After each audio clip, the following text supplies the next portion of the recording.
I've got to say, there's no way to put into words the tragedy that occurred, and Fraser understands that and agrees with it. The problem with this case. It is wildly overcharged. This should never have been charged as a murder case. Certainly not 4 murders. There was a single incident that occurred. It was a tragic accident, and that's all it was. I can tell you exactly why this ended up being a murder case, and it's for all the wrong reasons. We've talked a little bit about politics and DAs and Michael Morrissey in Norfolk. This case was charged under George Gascon. When George Gascon was getting hammered daily. This is the old DA in Correct. Los Angeles County, folks, who just got voted out overwhelmingly. Correct. And replaced by Nathan Hochman. And Nathan and his campaign was doing a remarkable job of shining a light on the fact that George Gascon was soft on crime, soft on crime, soft on crime. He was just soft on crime.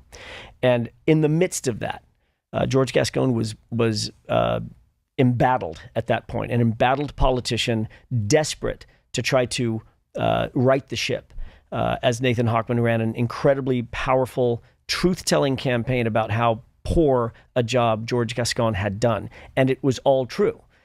But what George Gascon ended up doing then is this was laid out for him probably by his campaign, not by his DAs, as a silver platter. Oh, you want to see soft on crime? Watch this. I'll take this rich white kid in Malibu, supposedly rich white kid.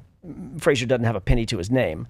And I'm going to charge him to the sheets. I'm going to throw everything I've got at him. 4 counts of murder. I suspect, I'm pretty confident that if Fraser had a different last name, if he did not fit a particular demographic, we would never be having this conversation. This is not a murder case. Did you know that, and this is tragic about the Pepperdine students who lost their lives. There is no way to get your head around that kind of loss, that kind of silence, that kind of sorrow that fills your soul about their loss. In our lifetime, years back, the president of Pepperdine, the sitting president of Pepperdine, Norval Young, was driving his car and hit 2 women and killed them both. Really? The president of Pepperdine now? No. Years ago. Years ago. Okay. No, this is. Oh, he was sitting at the time. This is back in the 70s. He was the sitting and heading the back sitting to president. campus or whatever. Hit 2 women, killed them. Except Norval Young was drunk.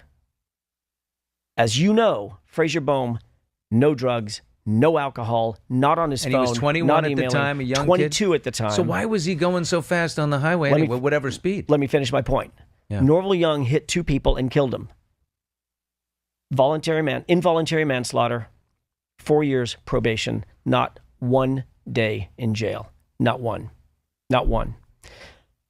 My client is facing 4 life terms, back to back to back to back, for an accident. This case is wildly overcharged. It was a political backlash filing. That's all it was.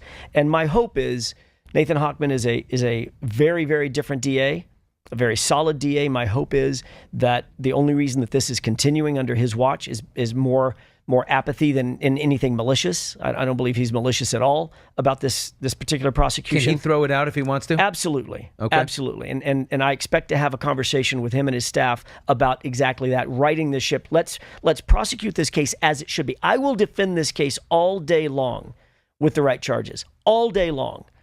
If it was charged as a vehicular manslaughter, I could defend that all day long because I don't believe that Fraser did anything criminal. It was a tragic accident that was born out of other circumstances, including a road rage incident in which he was being chased down. So was he trying to outrun somebody who was going after him? Not outrun him, but just get away from him. Create distance. That's what you're taught to do. Get away from the person. Don't stop your car. Don't get out. Don't get into a physical altercation. Just get away from the threat, which is what he was trying to do. And he lost control on an incredibly dangerous little spate of road, about 1.5 miles of road in Malibu, called Dead Man's Corner or Dead Man's Curve.